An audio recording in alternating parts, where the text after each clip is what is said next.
So the next section of the IEP is what's called special considerations. And all IEP teams have to take this into consideration when developing the IEP. And I'm going to go through some of these for you. So the team has to consider whether or not the child has a visual impairment or is blind, whether or not the student is hearing impaired or deaf, whether or not the student has behaviors that impede learning, whether or not the student has limited English proficiency, whether or not the student has communication needs, whether or not the student needs assistive technology. So I'm going to touch on a couple of those.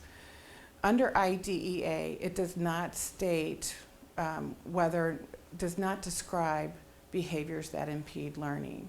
So sometimes people look at this and say, well, he doesn't have behaviors where he's aggressive or he's throwing a chair, so he doesn't have behaviors that impede his learning or the learning of others. But that student might have off-task behaviors, and those off-task behaviors may impede his learning. So the team could say, yes, he does have behaviors that impede learning. The reason that this special consideration is here is that the team needs to determine if the student does have behaviors that impede his learning or the learning of others, how are we going to address it? And it has to be documented somewhere in the IEP. And specifically, it says that if the student does have behaviors that impede learning, that the team has to consider whether or not they need a behavior support plan, or do they need a goal, an IEP goal to address that behavior? Or can those behaviors be addressed through accommodations and modifications, or is it something that can just be described in the present level on how to best support him through those behaviors? So it doesn't necessarily mean that you have to have a behavior support plan or a goal. It just means that it has to be considered and addressed somewhere in the IEP. Communication needs is also not specifically defined under IDEA.